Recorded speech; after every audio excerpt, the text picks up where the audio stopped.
Final Destination Bloodlines, a movie that I was surprised a lot of people were excited for. I didn't realize that this many people were still invested in what this franchise was up until my point of going to see the movie myself and seeing a packed out theater, as well as seeing a lot of people I know and people that I don't know that aren't traditionally horror fans running to theaters to see this movie. So I guess this franchise had a hold on everybody that I didn't know was still there. But without further ado, let's break down and discuss what makes this movie great. You're now watching The Captain.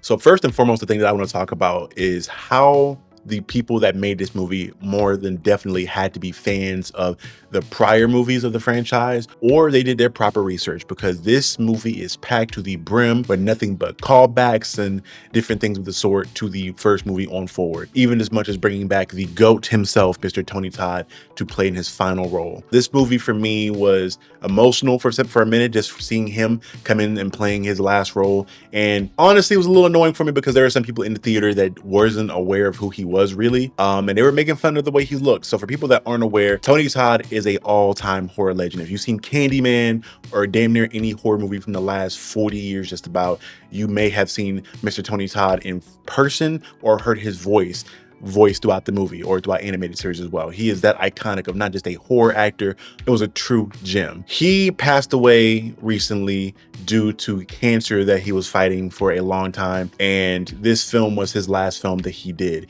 He was very passionate about finishing up this film because he had been involved in the series since the very beginning, and the way that he gave his performance and how on point it was and how chilling he was, and the way that the writers wrote in his real life cancer into the script somewhat and gave him a proper poetic send-off was just beautiful. And that whole moment almost made me tear up a little bit. And it was kind of awkward because there's a lady next to me who did not know who he was and is kind of looking at me like I'm crazy because I'm getting kind of emotional there.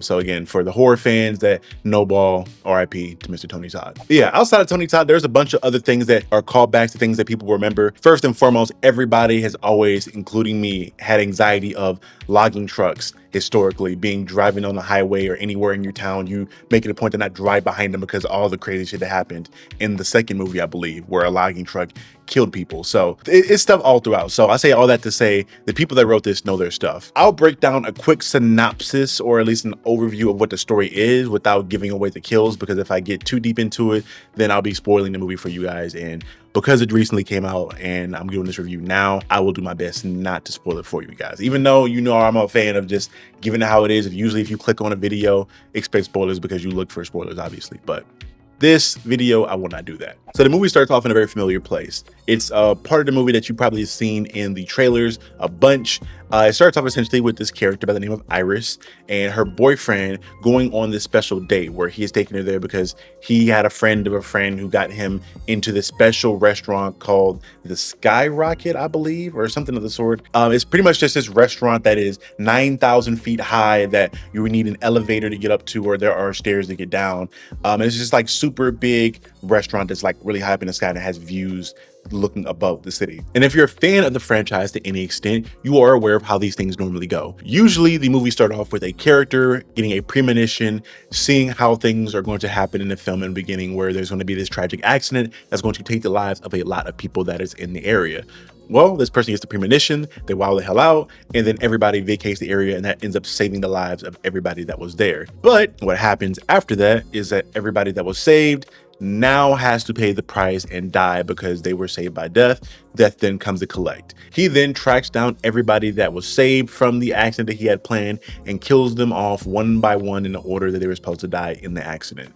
And that's pretty much the plot of every Final Destination movie up until this point, where they try to escape death. This movie, though, starts off in a scene that I'm not going to feel too... I will give this a brief spoiler here because you see most of this in the movie. Obviously, they're going up there. Something's going to happen that's going to crack the glass below. Everybody falls to their death, and then, boom, that's a premonition scene. I won't give too many details on what happens because, again, I'll be giving a lot of spoilers that you didn't see in the trailer. The movie then follows the student who is going by the name of, oh my gosh, Steph, I believe is her name. I'm blanking on her name, but I think it's Steph. Steph is this college student who's been having nightmares of this same event that we saw in the beginning of the movie for 2 months straight, making her flunk out of college because she is just going through it because she can't sleep. And her going through this form of trauma and this nightmare situation, she then goes back home to try to figure out what's going on because she remembers that Iris, the woman that she keeps seeing in this vision, in this premonition, is the name of her grandmother that she never met. So she goes home, meets with her family to try to figure out what's going on with her grandma, where her grandma is, so she can try to get some answers to hopefully stop these nightmares from happening. We then find out that the grandmother was a psychopath, that she was so disturbed because after her husband died, she realized, what we find out later in the movie, that death was doing his thing and was taking the lives of everybody that came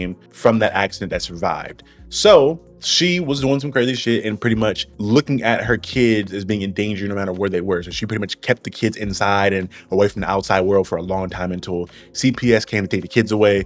And she essentially had to be like a long distance mother and kind of kept up with them from there. She was doing things in a very caring manner, but at the end of the day, it was just creeping her family out. So they lost contact. Stephanie then goes to meet with her grandmother, and her grandmother gives her the rundown and lets her know pretty much everything that I've told you up until this point. She is doing something where she is pretty much very aware of death. She can almost like sense that he's there and kind of sees what the death attempt is going to be, I guess, for lack of a better term. She can like almost put together like mathematically an equation of what kind of bullshit death is going to do to try to kill her.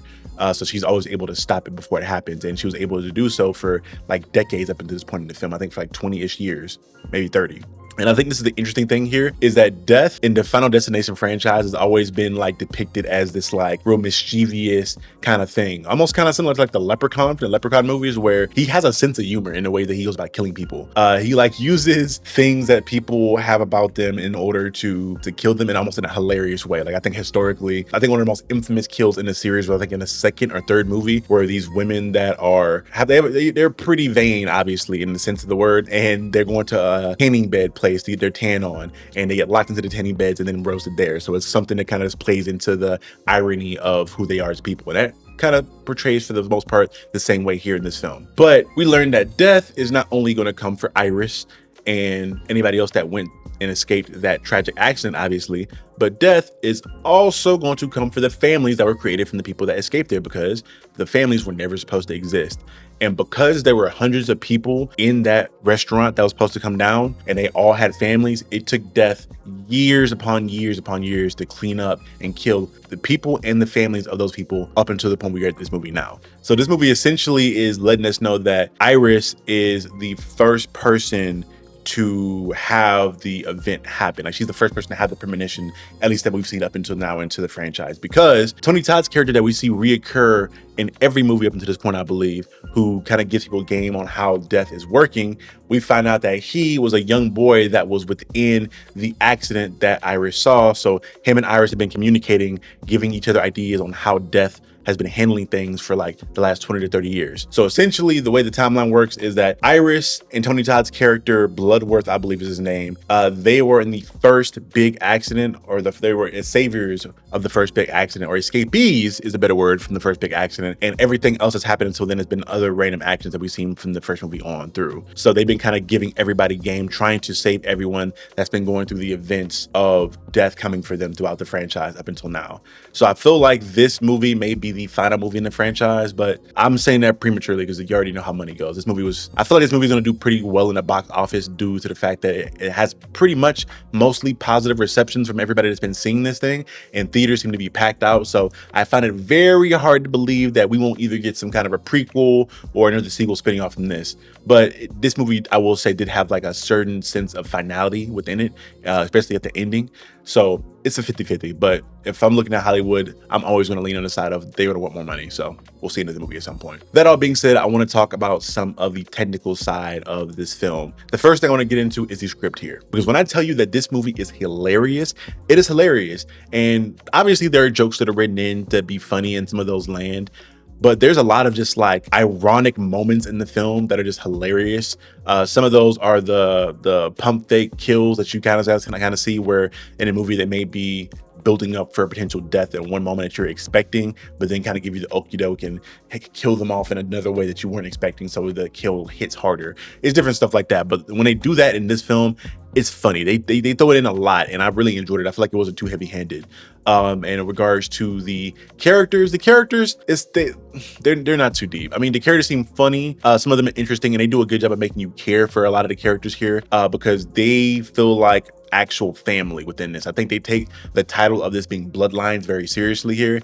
And in the small amount of time we get to see some of these characters, we're, at least for me, made to care about them to a little bit of an nth degree, to where we can tell, hey, these are family members that care about one another and they really want to protect each other, and they're all dying one by one, and each death is really affecting the people that are still alive pretty heavily, because again, they're seeing their loved ones pass away in really violent, grotesque ways. And last and foremost, I want to make sure that you guys know that this is a pretty tight movie. I feel like the pacing for it was pretty on point too. It didn't feel like it dragged in any place. It didn't feel like that it overstayed its welcome. So all in all, this movie from a technical standpoint, I feel like was pretty good as well. And the cinematography speaks for itself when you watch the movie. Like, this movie does things a little bit differently than some other horror movies where you would usually see like music or have some kind of sound cue that would let people know that, hey, something's gonna happen soon, you know, be on the edge of your seats, get a little tense, the suspense is on the way. But this movie does that with some of the camera shots. Like, when you get into a scene and something's like in a Dutch angle or something's like slightly off kilter in a scene, you can kind of tell like, oh, something's about to happen here, because the movie does a great job. And this is something that the franchise has just been good at in general,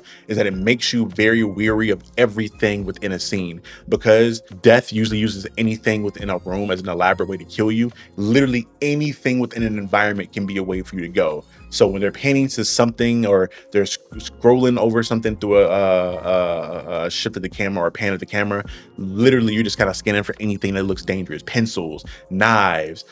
They even have a point in the film where the main character Steph is like telling one of her cousins, hey, you probably don't go over here because this may happen, because she saw like a leaf hedger, or like a hedger that was like leaned up against a tree. She's like, hey, be careful, because this thing could fall over and cause this to happen and cause this to happen, and that could kill you. Obviously, it feels very Looney Tunes in the way that she explains it, and honestly in the way that some stuff happens in this film, but it's done great in a great way, to where it throws you off your ability to guess what's going to happen. Because even me being a fan of horror to the nth degree, and I've pretty much seen almost everywhere I thought that someone could die in a horror movie, I'm doing pretty well about predicting what's going to happen, or predicting the way a kill's going to go. There were like 2 or 3 kills that happened in this film that I did not see coming at all, because the movie subverted my expectation, and again, gave me the okie doke, had me looking left, and then hit me right. So again, all the technical standpoints of regards to this film, I absolutely adore. The acting was on point in regards to the actors doing their thing, and again, making me care for them to a subtle extent. All in all, I think that this film's kills, the practical effects on the kills, were done great. There were some CGI kills that looked a little questionable here and there, but again, if you're not thinking too hard into it and just enjoying the movie as a fun thing, you don't look at it too hard. For the most part, I really want to see like BTS footage to see how they did some of these kills. Obviously, some of these required a lot of extra torsos being created, or maybe like people's heads being busted, so you can kind of have them get things ran through them, or have the heads cracked or sliced, whatever it may be. There's a lot of cool ways that the kills happen in this film, and it's so funny for me, because usually when I'm watching a horror movie, especially to review it, I want to make sure that I can sit down and try to understand what the movie's trying to get across. So usually I try to go to an emptier theater and try to, lock in. But in the instances where movies are popular like this, I'm in a full theater, and I have people on the left and right of me and behind me. I just hear them talking. And I loved in this movie the where I could hear the visceral, guttural reaction from everybody in the theater when some of these kills would happen. Because I know they hit me hard, but hearing everybody else get hit with the same wave of emotion as me was hilarious. So all in all, I think this movie did a great job with the practical effects, and I really want to commend the team that worked on all these effects.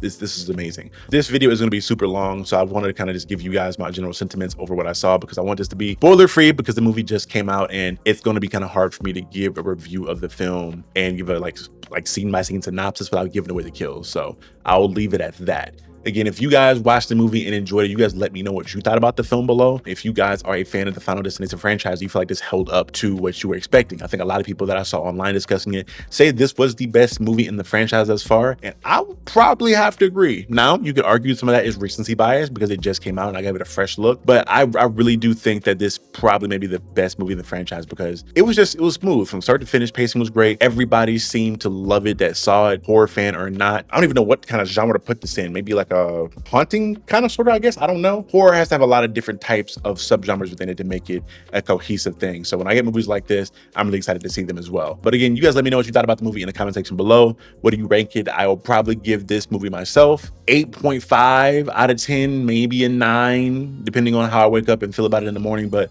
this is a good movie. I enjoyed my watch. Don't feel like I wasted my money, and I will highly recommend you guys, if you're interested in seeing this, or if you're a fan of the franchise, please do yourself a favor and go watch Final Destination Bloodlines. Again, this has been Captain Diesel of Captain Diesel's Dojo, and you guys be blessed, be good people. And I'll see you guys next time. Peace.